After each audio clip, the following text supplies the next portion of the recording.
Salam olahraga, ketemu lagi dengan saya Ko David.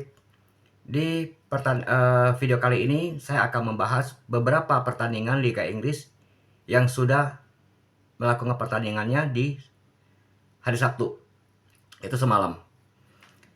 Beberapa pertandingan Liga Inggris semalam itu hasilnya sangat mengejutkan. MU di kandang sendiri dikalahkan oleh Fulham. Arsenal pesta gol menjamu Newcastle. Brighton bagi hasil dengan Everton. Aston Villa pesta gol menjamu Nottingham Forest. Sedangkan Palace berhasil mencetak 3 gol melawan Burnley. Nah, dari hasil beberapa pertandingan ini, saat ini Liga Inggris masih dipimpin oleh Liverpool yang diikuti oleh MCT yang semalam juga menang 1-0 di kandang Bournemouth. Nah, Arsenal pesta gol mencetak 4-1 melawan Newcastle. Arsenal sekarang di peringkat ketiga. Peringkat pertama ada Liverpool dengan nilai 60. Peringkat kedua MCT dengan 59. Arsenal di peringkat ketiga dengan 58. Di 4 ada Aston Villa dengan 52 dengan hasil menang semalam. Terus di bawahnya itu ada Tottenham Hotspur yang baru mengoleksi 47 poin, tetapi masih sisa 1 kali pertandingan. Nah, kalau seandainya Hotspur itu menang, otomatis dia memiliki nilai 50. Nah, sedangkan MU di peringkat ke-6 nilainya tidak naik-naik karena semalam kalah di kandang sendiri oleh Fulham. Nah, dari hasil ini kita lihat tetap tidak ada pergeseran di 6 besar. Sedangkan Palace menang 3-0 atas Burnley, otomatis makin jauh dari zona degradasi. Sedangkan Burnley tetap ada di zona degradasi. Kemungkinan besar di akhir musim Burnley ini akan terdegradasi ke divisi 2. Ada lagi pertandingan antara Brighton melawan Everton. Nah, Brighton ini memang tim yang kuat, tim yang bagus, permainan yang bagus apabila dia ketemu dengan tim-tim besar. Kalau ketemu dengan tim-tim kecil, permainan Brighton ini tidak terlalu bagus. Tapi semangat juangnya bagus gitu loh. Pada saat mereka kalah 0-1, lalu pemainnya kena kartu merah. Nah, Brighton ini tetap berjuang untuk menyamakan kedudukan ataupun menang. Dan akhirnya mereka berhasil memetik 1 angka. Jadi berbagi angka 1-1 dengan Everton, otomatis mendapatkan 1 angka. Nah, peluang untuk Brighton ini masuk ke Piala UEFA, artinya finish di 6 atau 5, peringkat 6 atau peringkat 5, tetap terbuka kalau mereka mainnya konsisten, walaupun agak berat. Nah, sedangkan untuk Everton dapat 1 poin, membuka lagi peluangnya dia untuk terhindar dari degradasi. Oke. Nah, kita lihat lagi MCT dengan susah payah dapat 1 gol, yaitu lewat tendangan dari Foden. Otomatis dia mendapat 3 poin. Nah, sebenarnya untuk tim-tim sepak bola, apalagi kita sebagai penonton, bukan berapa golnya, tapi nilainya. Kalau menang ya 3, kalau seri ya 1. Nah, berapapun golnya tetap nilainya 3. Nah, dengan meraih 3 poin dengan susah payah, Haaland tidak cetak gol kan. Nah, Foden bisa mencetak 1 gol, otomatis MCT tetap tempel ketat Liverpool sebagai pemuncak klasemen, yaitu selisih 1 poin. Nah, MCT tetap punya peluang untuk meraih Liga Inggris. Kalau menurut saya, MCT sangat besar peluangnya, mungkin 90% atau 95% untuk menjuarai Liga Inggris. Oke. Nah, Arsenal pesta gol di kandang sendiri, dia sudah lupa kekalahan 1-0 dari Porto di Champion.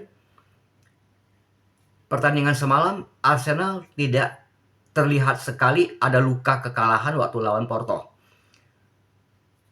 Terutama pada saat Odegaard di menit ke-7 bisa mencetak gol. Nah, itulah gol penghancur Newcastle. Gol penghancur Newcastle. Di sisi lain Newcastle main tidak terlalu bagus. Kerasak kerusuk seperti apa yang dibilang oleh Koci. Nah, saya sering nonton videonya Koci. Just Haye, saya sering nonton. Tapi Arsenal ini walaupun tidak memiliki striker, tapi gelandang-gelandangnya main luar biasa. Nah, dengan mencetak 4-1, artinya meraih 3 poin, Arsenal tetap membuka peluangnya untuk menjuarai Liga Inggris. Walaupun saya tidak yakin Arsenal bisa juara. Mau tahu kenapa saya tidak yakin? Oke, kita lihat 2 tahun ke belakang. Sama tahun kemarin. Tahun kemarin Arsenal memuncaki klasemen kalau tidak salah beda 8 poin dengan MCT. Di akhir-akhir penghujung liga, artinya sisa beberapa partai mau habis. Nah, Arsenal ini sering kalah. Bahkan lawan tim-tim kecil sering kalah. Nah, artinya pemain Arsenal beserta pelatihnya Arteta itu belum mempunyai mental untuk menjuarai Liga Inggris. Nah, moga-moga saja tahun ini dengan adanya Rice, Havertz mungkin bisa mempengaruhi pemain-pemain lainnya untuk menjuarai Liga Inggris. Kita tahu Havertz ada pencetak gol tunggal pada saat Chelsea meraih Champion beberapa tahun yang lalu. Nah, Rice dia sebagai ban kapten pada saat di klub lamanya. Nah, semoga dengan adanya 2 sosok ini bisa mempengaruhi teman-temannya, memperbaiki semangatnya, mentalnya untuk menjadi tim yang bisa menjuarai IPL. Dengan kekalahan MU di kandang sendiri, boleh dikatakan dipermalukan oleh Fulham. Kalau kita lihat permainannya itu semalam memang penguasaan bola dikuasai oleh MU. Mungkin antara 5-5, 4-5. Serangan pun lebih banyak MU. Tapi yang lebih mematikan adalah serangan dari Fulham. MU memiliki peluang tembakan itu sekitar 25 apa 24 di bawah 30. Nah, sedangkan Fulham di bawah 20. Yang tepat sasaran itu MU belasan. Fulham cuma sekitar 7 apa 8 seperti itu. Tapi Fulham bisa mencuri 2 gol. Nah, kesalahan pelatih MU Erik ten Hag semalam, kalau menurut saya pribadi, itu adalah menurunkan Rashford sebagai striker. Rashford ini kan tidak tampil maksimal seperti biasa. Tahun lalu dia mencetak banyak gol gitu kan.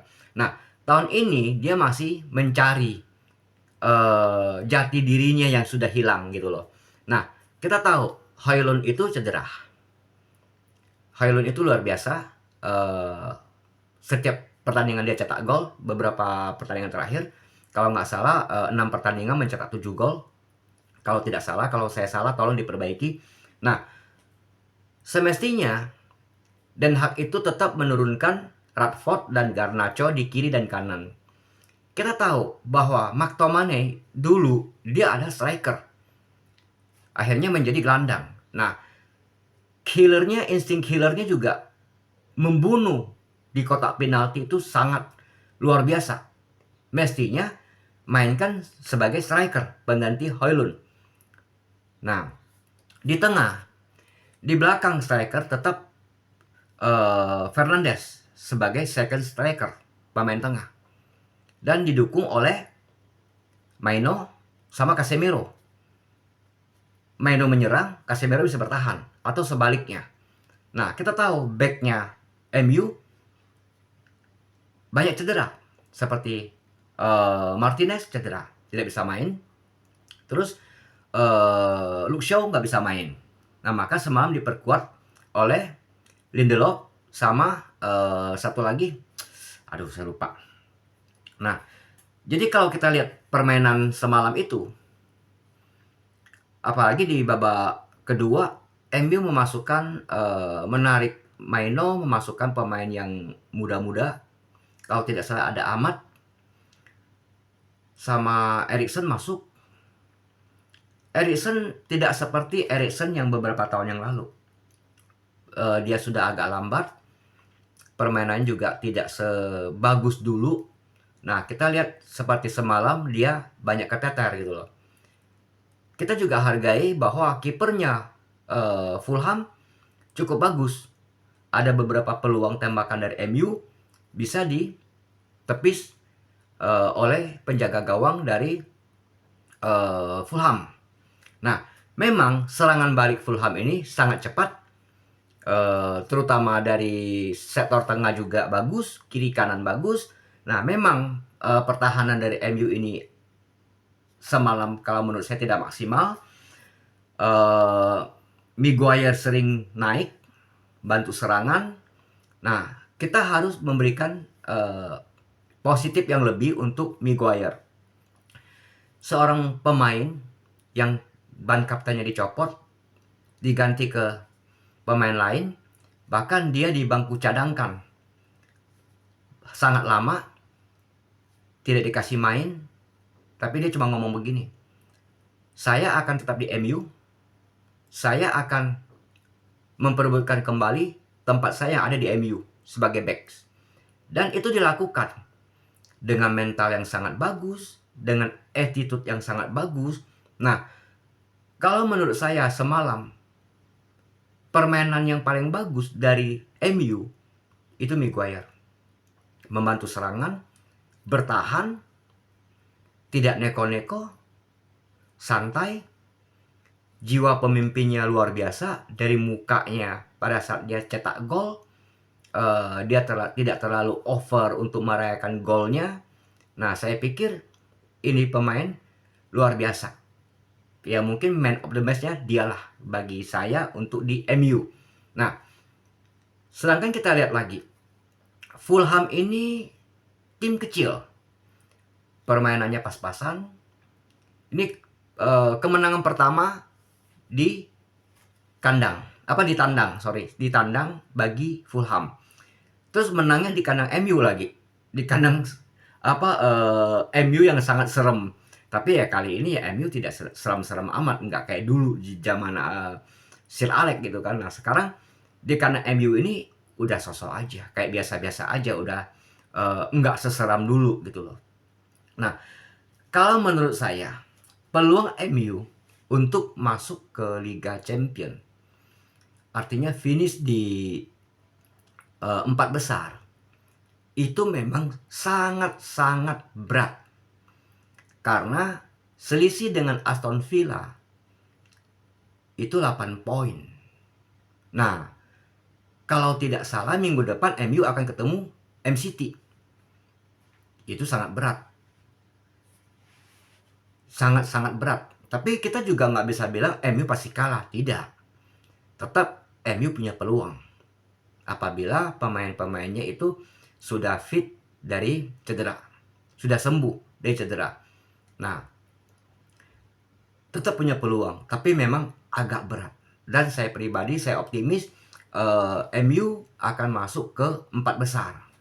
Gimana pun caranya saya tetap optimis. Walaupun saya bukan fansnya MU, fans saya adalah Hotspur. Nah, tapi saya yakin optimis MU akan mencapai 4 besar. Seperti itu. Saya berharap petinggi MU tidak mengganti Erik ten Hag. Kenapa? Karena zaman Erik ten Hag ini permainan MU jelek di tahun ini bukan karena ten Hag-nya, tapi karena memang banyak pemain yang cedera. banyak sekali pemain yang cedera, sembuh, cedera lagi, sembuh, cedera lagi. Nah, menurut saya sih kalau tahun depan MU kalau mau bersaing di 4 besar, dia harus mengeluarkan uang lagi untuk membeli beberapa pemain seperti itu. Nah, MCT tetap punya peluang meraih Piala Liga Inggris. Oke. Itu saya optimis 95% MCT juara. Kenapa? Saat ini peringkat kedua selisih 1 poin dengan Liverpool. Nah, sedangkan Liverpool banyak sekali pemainnya yang cedera. Seperti Salah, seperti Jota cedera. Nah, Jota ini memang pemain cadangan, tapi Jota ini insting killernya bagus, gitu loh. Jadi di kotak penalti dia sering cetak gol, walaupun dia pemain cadangan.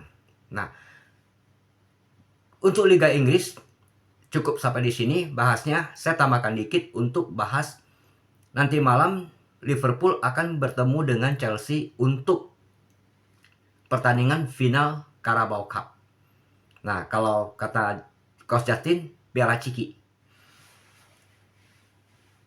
Banyak yang menjagokan Liverpool di pertandingan nanti malam. Jadi banyak yang bilang Liverpool akan menang karena Chelsea jelek.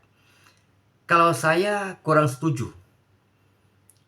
Banyak yang bilang pemain Liverpool akan mempersembahkan piala untuk Jurgen Klopp sebagai pelatih di masa-masa akhir jabatannya karena mau resign, mau berhenti sebagai pelatih Liverpool.